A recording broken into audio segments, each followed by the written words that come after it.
오늘 은혜 받으실 말씀의 제목은 모세의 생애와 하나님의 섭리, 이런 제목입니다. 모세는 성경에 여호와의 종 모세다 이렇게 여러 차례 기록이 되어 있는데, 그가 한 일을 중심으로 보면 능력의 종이기도 했습니다. 그래서 애굽에서 10차례 놀라운 기적을 일으키기도 했고, 그리고 홍해를 가르기도 했고, 또 반석에서 물이 나오기도 했고, 또 메추라기를 불러들이기도 했고, 또 만나를 하늘에서 내리기도 했던 그러한 하나님의 귀한 종입니다. 물론 하나님께서 행하신 능력이지만 모세를 통하여 이런 일들이 이루어졌기 때문에 우리가 모세를 능력의 종이라고도 부를 수 있을 겁니다.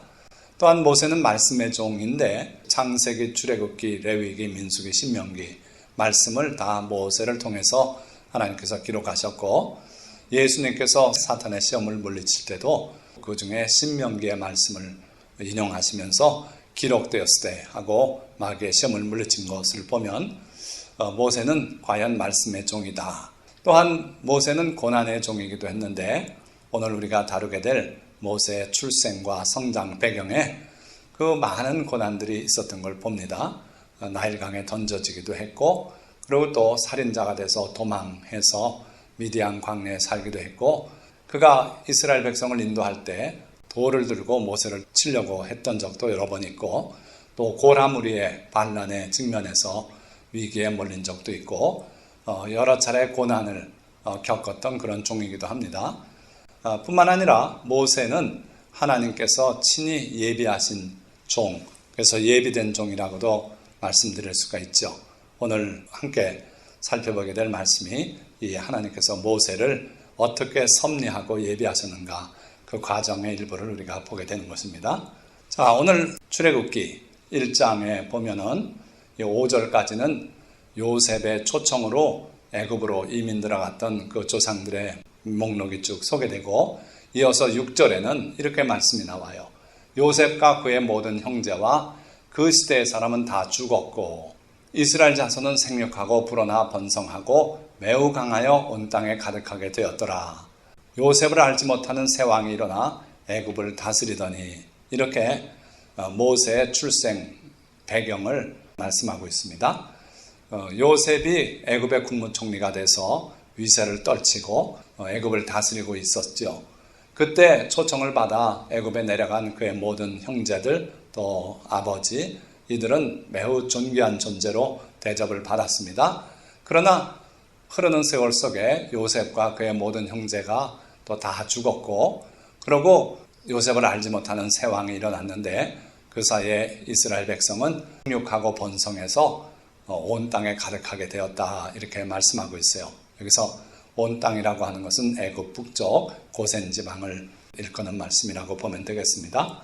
애굽의 바로가 된 그 사람이 백성들에게 이르되, 이 백성 이스라엘 자손이 우리보다 많고 강하도다. 자기들보다 숫자가 많다는 거죠. 그리고 강하다는 거예요. 그러면서 자, 우리가 그들에게 대하여 지혜롭게 하자. 두렵건대 그들이 더 많게 되면 전쟁이 일어날 때에 우리 대적과 합하여 우리와 싸우고 이 땅에서 나갈까 하노라. 여기 보니까 지혜롭게 하자 하는 말씀이 있는데, 사람의 생각 또는 사람의 꾀는 많은 경우에 사탄의 영향을 받아서 떠오르는 꾀들이 있습니다. 그것은 진정한 지혜가 되지 못하고 사탄적인, 마귀적인 지혜가 될 수 있습니다. 자, 여기 바로가 말하는 지혜롭게 하자, 이 지혜가 바로 사탄적인 지혜죠. 그래서 이스라엘 백성에 대한 근거 없는 두려움을 여기 표현하고 있어요. 두렵건대 그들이 더 많게 되면 전쟁이 일어날 때 우리 대적과 합하여 우리와 싸우고 이 땅에서 나갈까 한다. 엉뚱한 생각을 떠올리면서 지혜롭게 하자 이거예요. 뭔가 꾀를 내서 그걸 막아보자 하는 겁니다. 그래서 감독들을 그들 위해 세우고 그들에게 무거운 짐을 지워 괴롭게 하여 그들에게 바로를 위하여 국고성 비돔과 라암셋을 건축하게 하니라. 기껏 냈다는 지혜가 뭐냐면 그들에게 많은 업무를 부과하고 괴롭게 해서, 그래서 부부관계를 못 갖게 하고 자식을 만들어내지 못하게 하자, 이런 식의 생각이에요. 그리고 구체적으로 보면 국고성 비돔과 라암셋을 건축하게 그렇게 책무를 부과하자 그런 얘기죠.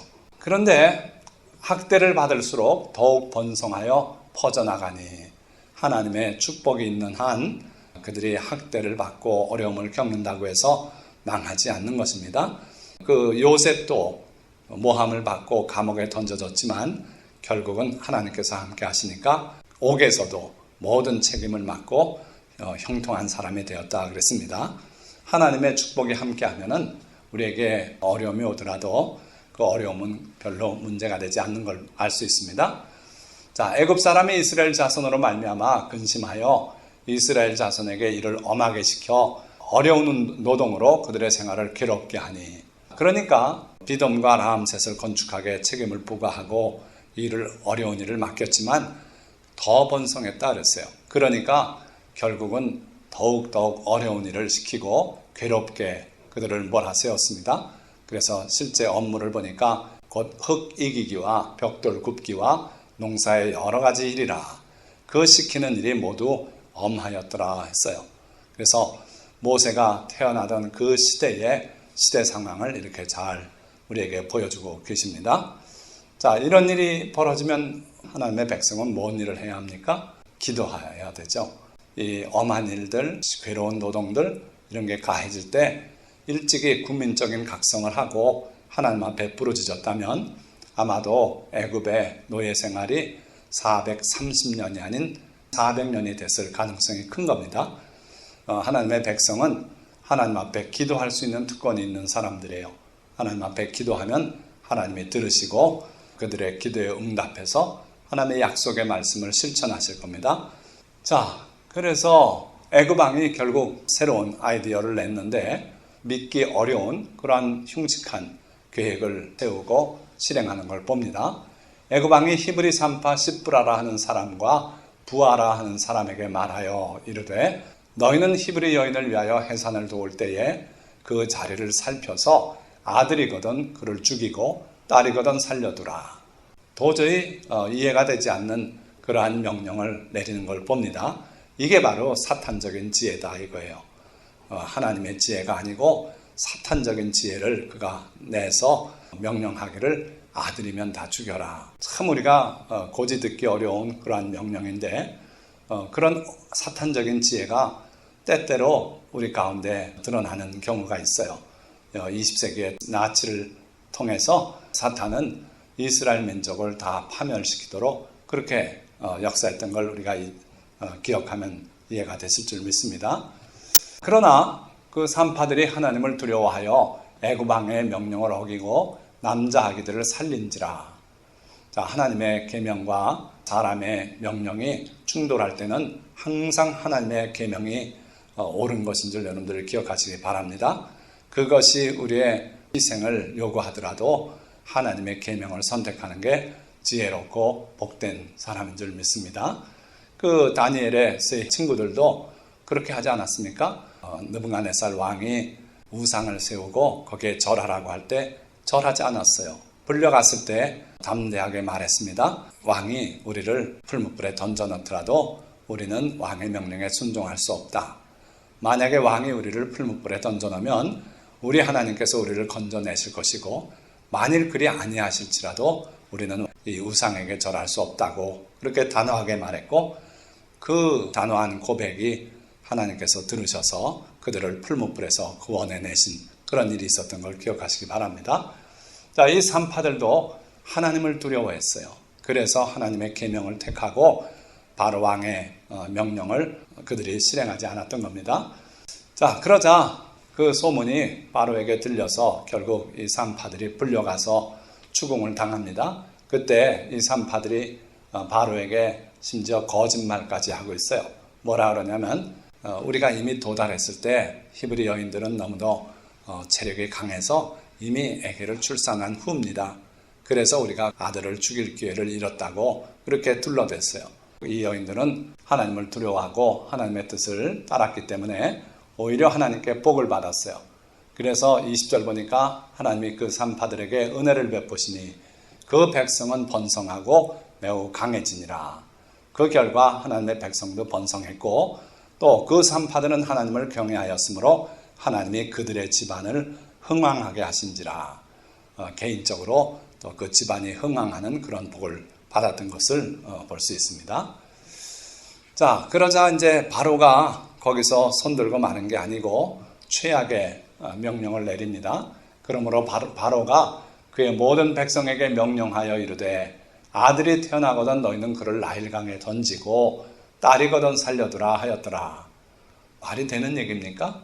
그러나 사탄적인 지혜는 이러한 극단의 조치까지도 가능하게 하는 거예요. 그래서 아들이 태어나면 나일강에 던져라. 자, 과연 이런 일이 가능하는가? 이 그림은 유태 민족이 나치에 학살당해서 600만이 희생되었던 그때 사진의 하나입니다. 이런 일이 우리 문명화된 인류 가운데 이루어졌던 걸 보면은 이런 바로의 명령은 충분히 있을 수 있었다고 보는 겁니다. 자, 지금까지 말씀드린 게 시대적 상황이고 이어서 그때 태어난 모세입니다. 바로 출애굽기 2장의 말씀이 모세의 탄생을 잘 묘사하고 있어요. 레위 가족 중 한 사람이 가서 레위 여자에게 장가들어 그 여자가 임신하여 아들을 낳으니 그가 잘생긴 것을 보고 석 달 동안 그를 숨겼으나 더 숨길 수 없게 되매. 자, 이런 시대 상황 속에서 한 아기가 태어납니다. 레위 집안의 아기로 태어나죠. 그런데 외모를 보니까 참 잘생겼다 그랬어요. 부모 입장에서는 잘생겼던 못생겼던 자기 자식이 제일 예쁜 법이지요. 그런데 이건 객관적으로도 잘생긴 애기였다 그랬어요. 그래서 그 모세를 물에 던지라는 바로의 명령이 있는 걸 알고서도 차마 그렇게 할 수 없고 석 달 동안을 그를 숨겨서 길렀어요. 여러분들 석 달이 되면 뭐가 되는지 아시죠? 100일이 옵니다. 애기들은 100일 때 가장 예쁜 것 같아요. 그래서 100일 사진을 찍습니다. 그러고 이제 돌이 되면 또 돌사진 찍고 하는데 그 100일 때는 기어다니는 애기가 꼭 천사 같아요. 그래서 가장 아름다운 그때까지 그를 길러 숨겼으나 더 이상은 숨길 수가 없게 됐다 그랬어요. 그래서 결국 그들이 했던 일을 보니까 그를 위하여 모세를 위해서 갈대 상자를 가져다가 역청과 나무진을 칠했다 그랬어요. 그리고 아기를 거기 담아 나일강가 갈대 사이에 두고 그의 누이가 어떻게 되는지를 알려고 멀리 섰더니 우리가 앞절에서 보니까 석 달을 숨겨서 길렀죠. 그것도 그 부모들이 모세를 위해서 했던 일이고 두 번째로는 갈대 상자를 가져다가 아기를 그냥 나일강에 던지면 바로 죽습니다. 근데 그렇게는 할 수 없어요. 그래서 갈대 상자를 구해왔어요. 그리고 세 번째로는 그 갈대 상자에 물이 빨리 스며들지 않도록 역청과 나무 진을 칠했다 그랬어요. 그래서 특별한 일이 없는 한 거기 며칠이든 나일강 물에 침수되지 않도록 그렇게 할 수 있는 최선을 다했어요. 그리고 아기를 거기 담아 나일강과 갈대 사이에 두고 그것도 또 그냥 흐르는 물에 떠내려 보내면 나일강에는 악어가 많지 않습니까? 코브라도 많습니다. 언제 희생될지 몰라요. 그래서 갈대 사이에 두었다 그랬어요. 거기에 갈대가 많은 데는 악어가 쉽게 들어오질 못합니다. 그래서 최고의 배려를 한 거예요. 사람이 할 수 있는.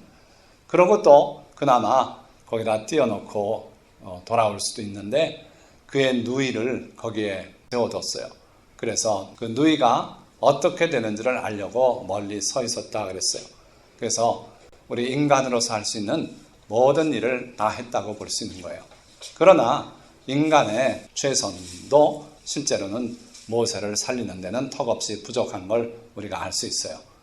자, 그렇다면 하나님께서 모세를 위해서 하시는 일은 뭔가 보니까 바로의 딸이 목욕하러 나일강가로 내려오고 시녀들은 나일강가를 거닐 때에 하필이면 바로의 딸이 이날 이곳으로 목욕하러 나오게 되었어요. 이게 하나님께서 모세를 위해서 섭리적으로 역사하신 것이다. 저는 이렇게 보는 거예요. 자, 그가 갈대 사이에 상자를 보고 시녀를 보내어 가져다가 열고 그 아기를 보니 아기가 우는지라. 자, 목욕하다 즐거움 속에서 퐁당거리고 헤헤대고 하하대고 그러고서 놀다 갈 수도 있는데 하나님께서 그의 시선을 바로 그 갈대 사이에 있는 아기 상자를 볼 수 있게 인도하셨어요. 이것도 하나님의 섭리라고 보는 거예요. 그래서 그 공주가 시녀를 보내서 가져다가 열고 그 아기를 보니 마침 아기가 울어요. 이것도 하나님께서 섭리하신 거 아니냐 하는 거예요. 그때 그 바로의 딸은 그를 불쌍히 여겨 이르되 이는 히브리 사람의 아기로다. 아기가 우는 순간 그를 불쌍히 여기는 마음이 솟구쳐 올랐어요. 이것도 하나님께서 역사하신 섭리라고 이렇게 보는 겁니다. 그러면서 그는 금방 알아봤어요. 히브리 사람의 아기구나. 우리 애굽 사람들은 바로의 명령이 떨어졌어도 그렇게 안 하는데 이 히브리 사람들은 두려워서 자기 아기를 바구니에 담아 버린다는 소리를 들었는데 이게 바로 히브리 사람 아기로구나. 그렇게 여겨서 불쌍히 여기게 됐어요. 우리 하나님은 일을 행하시는 여호와라 예레미야에게 하신 말씀이에요. 일을 행하시는 여호와, 그것을 만들며 성취하시는 여호와, 그의 이름을 여호와라 하느니가 이와 같이 이르시도다. 우리 인간은 하라고 명령받는 것들을 하는데 그치는 경우가 많습니다. 그러나 우리 하나님은 일 자체를 만들어서 그 일을 계획하고 그렇게 하고 작정하시고 성취하는 분이다 이거예요. 그 하나님만이 진정한 주권자입니다. 그래서 우리 하나님은 천지를 창조하시기로 마음에 먹었으면 천지를 창조하시는 분이에요. 빛이 있어야겠다 생각하시면 빛을 지을 계획을 세우시고 실천하시는 그런 하나님이에요. 그래서 우리 하나님은 일을 행하시는 여호와다. 그것도 만들어 성취하시는 여호와라고 이렇게 예레미야 선지자에게 드러내 보여주셨어요. 그러고 너는 내게 부르짖으라. 내가 내게 응답하겠고 내가 알지 못하는 크고 은밀한 일을 내게 보이리라. 하나님은 모든 일을 주권적으로 계획하시고 이루시는 분이기 때문에 우리가 궁금한 게 있다면 하나님께 여쭈면 돼요. 하나님께서 우리에게 알려주실 만한 것이면 알려주시고 우리에게 하나님의 뜻을 보여주시겠다고 약속하셨어요. 그러니까 우리 하나님은 모든 일을 주권적으로 행하시는 분이다 이거예요.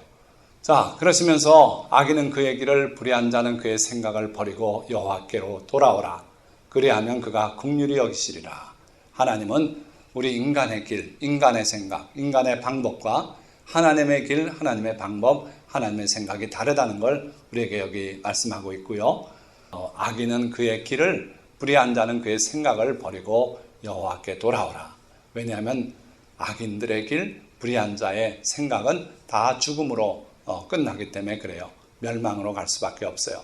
그래서 하나님께서는 거듭거듭 돌아오라고 부르시는 거예요. 하나님께로 돌아오고 하나님의 길로 돌아오고 하나님의 생각으로 돌아오라는 거예요. 그러면 하나님께서 긍휼히 여기시고 용서하시겠다는 겁니다. 이는 내 생각이 너희의 생각과 다르며 내 길은 너희의 길과 다름이니라. 여호와의 말씀이니라. 하나님의 생각은 우리 생각과 다르다는 거예요. 우리의 생각이 잘못됐다는 거예요. 우리의 길과 하나님의 길은 다르다고 거듭 말씀하고 있어요. 이는 하늘이 땅보다 높음 같이 내 길은 너희 길보다 높으며 내 생각은 너희의 생각보다 높음이니라. 이사야 선지자를 통해 하신 하나님의 말씀입니다. 그러니까 하나님의 생각은 우리 생각보다 높고 그 하나님의 생각, 하나님의 섭리, 하나님의 계획이 우리 인간의 생각이나 우리의 계획보다 훨씬 좋은 생각이고 그게 생명의 생각이다 하는 거예요. 자, 이때 바로의 딸이 갈대 상자를 발견하고 열고 아기를 보고 아기가 울고 할 때 멀리서 보던 그의 누이 미리암이 하나님의 주신 지혜를 받아서 달려갔어요.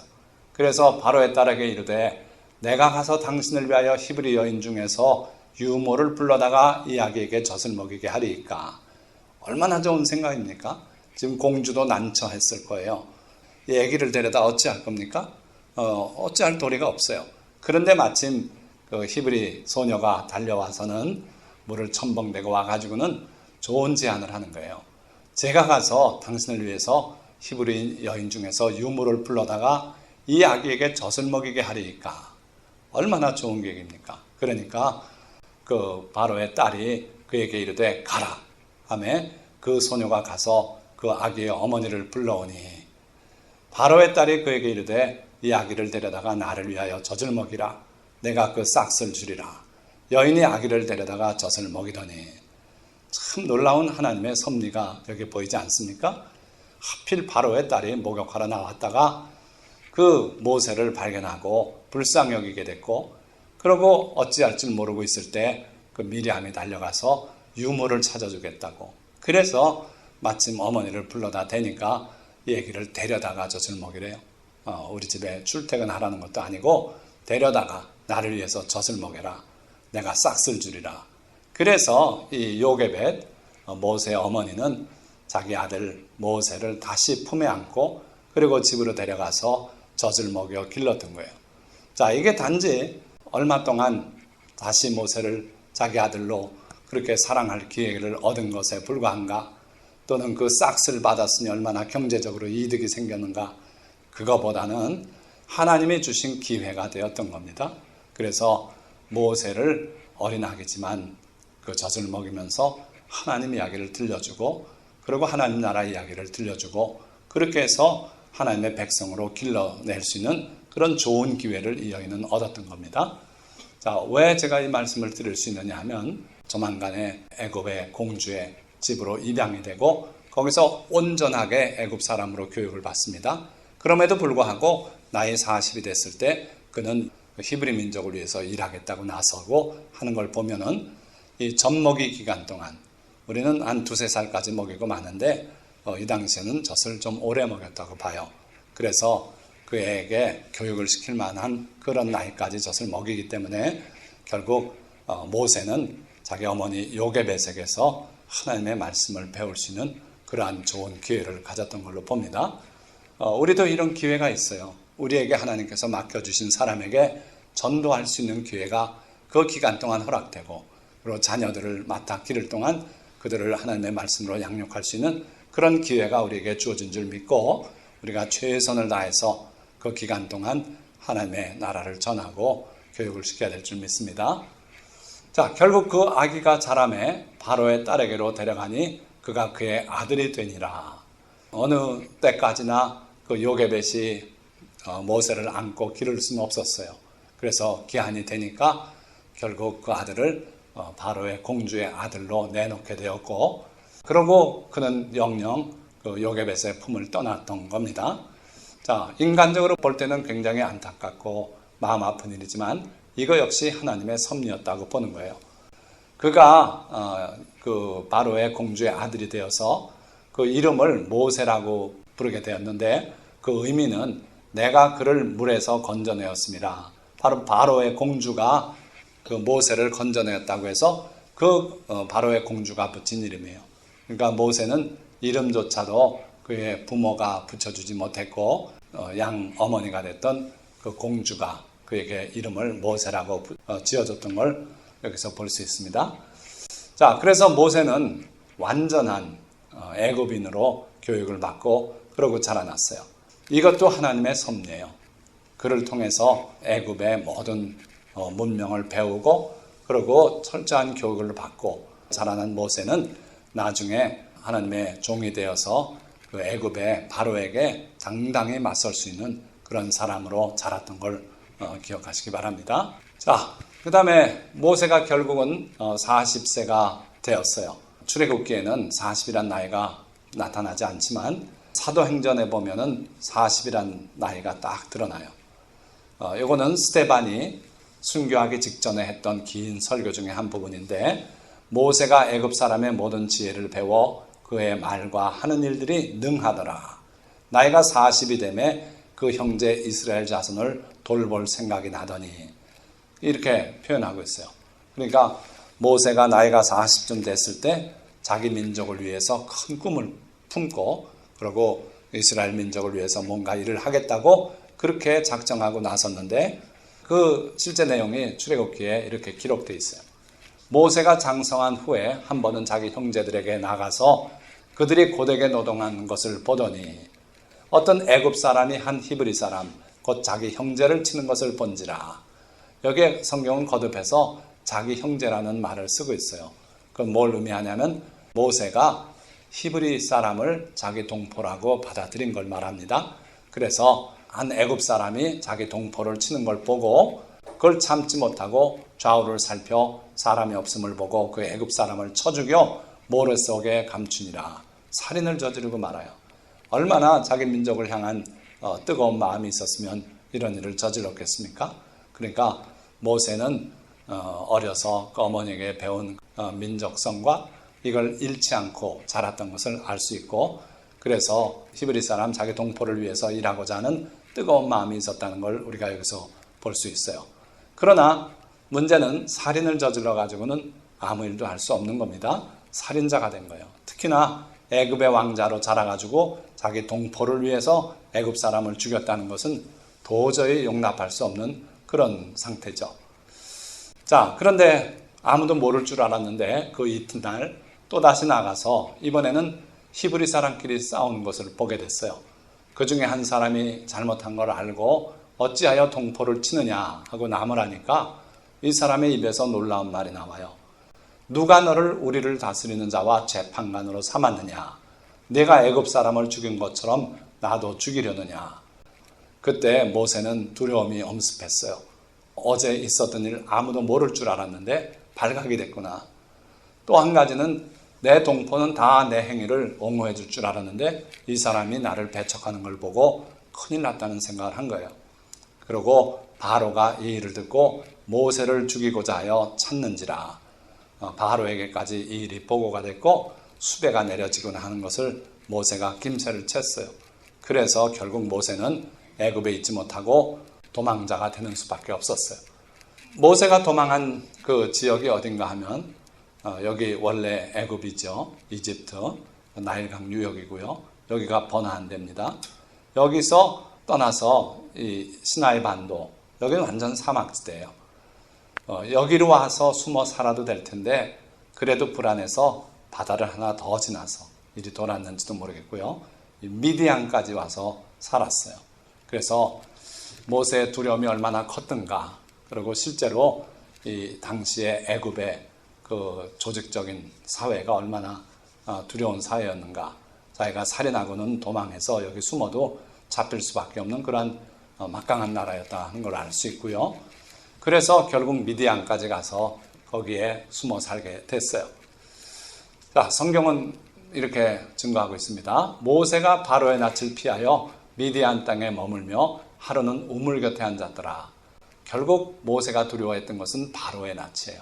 그 바로의 그 권세를 알았기 때문에 바로의 낯을 피해서 미디안 땅에 머물며 하루는 어느 우물 곁에 앉게 되었어요. 자, 이게 하나님의 섭리가 아닐까요?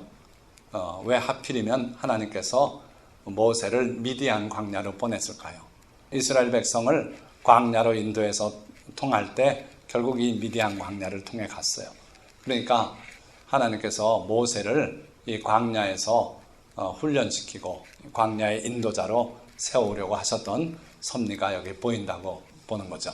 자, 그때 우물가에 앉았는데 미디안 제사장에게 7딸이 있었더니 그들이 와서 물을 길어 구유에 채우고 그들의 아버지의 양떼를 먹이려 하는데 이때는 남녀가 다 일하는 때예요. 그래서 그 7딸도 목동으로서 그렇게 양을 치고 있었는데 이제 저녁 무렵이 되니까 우물가로 와서 그 물을 길어서 구유에 채워서 양들이 물을 먹게 그렇게 하려고 물을 길어서 퍼붓고 있는데 다른 목자들이에요. 이건 남성입니다. 남자들이 와서 그들을 쫓는지라.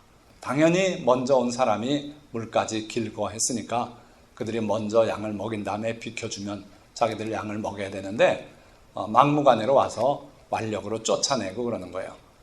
자, 그때 바로 모세가 그걸 보고 모세가 일어나 그들을 도와 그 양떼에게 먹이니라.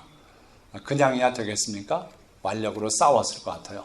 그래서 모세는 요즘 어떤 영화를 보면 무사로 이렇게 모세가 표현되는데 애굽에서 왕자로 자라면서 여러 가지 훈련을 다 받았을 줄 믿습니다. 그래서 그 목동 몇 사람을 몰아내고 그 여인들을 도와서 양떼를 먹였다 그랬어요.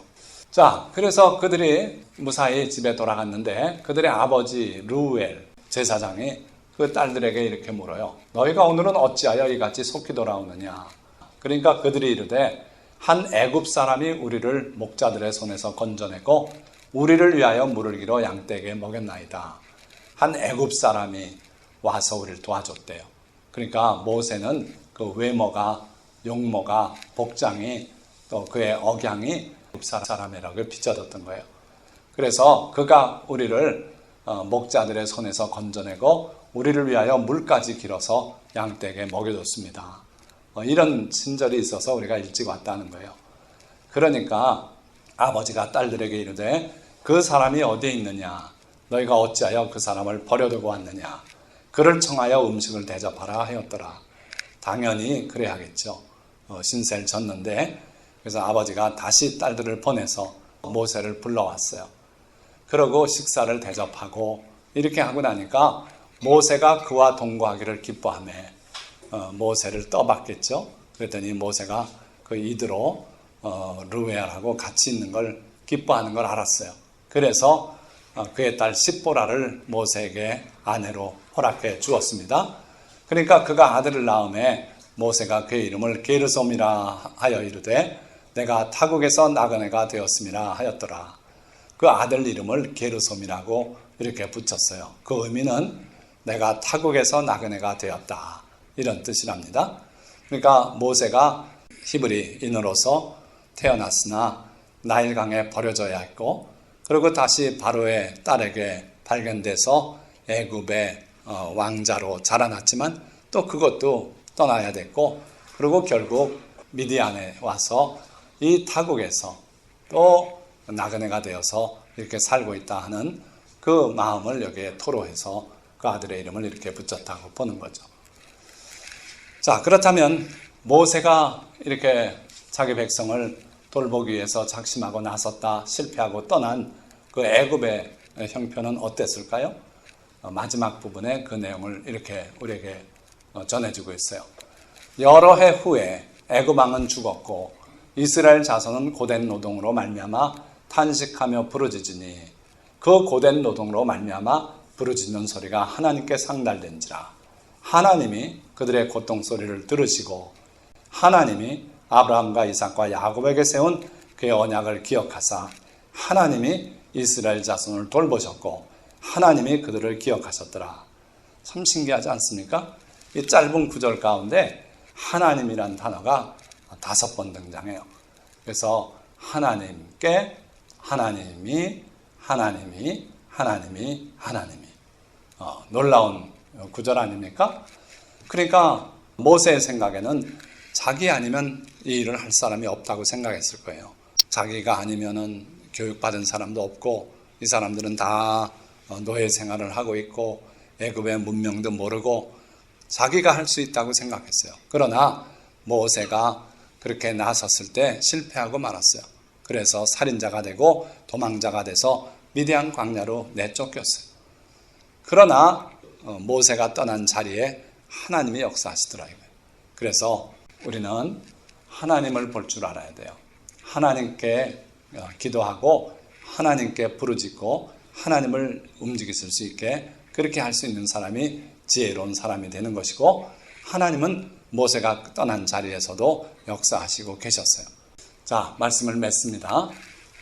우리 하나님은 일을 지어 성취하시되 때를 따라 일하시는 하나님이십니다. 하나님은 정확한 때를 아시는 분이에요. 하나님은 모든 일을 아시기 때문에 일들을 계획하실 수 있는 분이고, 그리고 그 때에 맞춰서 하나님은 역사하셔요. 그래서 아브라함에게 400년 동안 그 후손들이 애굽에서 손님으로 살 것이고 나중에 거기서 나올 것이라고 말씀하셨는데, 아브라함에게 약속하신 때가 이름에 그 약속을 이루기 위해 섭리적으로 일하셨어요. 하나님의 섭리 가운데 모세가 태어났던 거예요. 그러나 바로의 명령에 따라서 그는 석 달 만에 악어가 들끓는 나일강에 던져져야만 했어요. 그러나 나일강의 갈대밭은 바로의 궁으로 들어가는 열린 문이었어요. 모세가 갈대밭에 버려졌을 때 바로의 딸 공주가 와서 그를 발견하고 그리고 결국 바로의 궁으로 받아들이지 않았습니까? 그러니까 나일강의 갈대밭은 바로의 궁으로 들어가는 열린 문이었어요. 그리고 그때 목욕하러 나온 바로의 딸은 하나님께서 예비하신 자애로운 어머니였어요. 그래서 모세가 비록 바로의 딸 공주의 품에서 자라났지만 그는 아름다운 인성을 가진 그런 인물로 자랄 수 있었어요. 자, 이로써 모세는 훗날 바로 궁을 드나들며 바로를 당당하게 맞설 수 있는 사람으로 준비되어 갔어요. 모세는 그 궁 안에서 자랐어요. 거기서 바로의 얼굴을 보이고 그리고 많은 신하들을 상대하고 그러면서 당당한 왕자로 자라났기 때문에 훗날에 결국 하나님의 백성을 대변해서 그가 바로에게 당당하게 맞서고 그럴 수가 있었던 겁니다. 하나님은 이렇게 예비하시는 하나님이세요. 그렇게 성장한 모세는 자기 민족을 위해 큰 일을 꿈꾸었지만 하나님의 섭리 가운데 실패자로 전락했어요. 그리고 미디안 광야로 도망해야 했어요. 일이 다 잘 풀려서 그 뜻했던 40의 민족의 지도자가 되고 했으면 좋았을 것 같은데 그렇게 해서는 이스라엘 백성을 인도해서 광야에서 다 죽게 했을 수도 있어요. 그런데 하나님께서 모세를 광야의 인도자로 키우기 위해서 결국 미디안 광야로 도망하게 하셨어요. 우리 하나님은 섭리하시는 하나님이에요. 자, 우리 하나님은 아무 일도 할 수 없을 것 같은 상황 속에서도 또 무의미해 보이는 삶을 통해서도 놀라운 일을 지어 성취하시는 전능한 하나님이세요. 그래서 그 참혹한 시대 상황에서도 하나님은 모세를 아름다운 애굽의 왕자로 길러내셨고 또 무의미해 보이는 삶, 그 미디안의 이름 없는 목동으로 40년간 살면서도 결국 하나님의 일을 감당할 수 있는 그러한 광야의 인도자로 하나님은 길러가셨던 겁니다. 따라서 우리는 절망적인 상황 속에서도 주님의 사랑과 섭리를 믿고 기도하고 부르짖어야 해요. 우리 한국의 지금 여러 상황들이 매우 어려운 걸 우리는 잘 압니다. 또는 우리 개인적으로 또 절망적인 상황에 놓여질 수도 있어요. 아무리 절망적인 상황에 우리가 처하더라도 우리는 하나님의 사랑을 믿고 하나님이 섭리 가운데 우리를 인도하신다는 것을 믿고 하나님께 기도하고 부르짖어야 합니다. 주님은 우리의 부르짖음과 기도를 들으시고 일하시기 때문이에요. 하나님은 선지자들을 통해서 어떻게 하시겠다고 예고하시고 예언을 허락하셨어도 그 끝에 그렇게 말씀했어요. 그래도 너희가 이와 같이 이루어 주기를 기도해야 할지니라. 그러니까 하나님의 계획과 섭리가 있더라도 우리가 기도하고 하나님께 부르짖지 않으면 하나님께서 그 약속대로 움직이지 않으실 수 있다는 거예요. 그래서 우리는 어려운 상황이 있을 때 하나님께 부르짖고 기도해야 될 줄 믿습니다. 그럴 때 하나님이 그걸 들으시고 일하시는 분이시기 때문에 그렇습니다. 기도하겠습니다.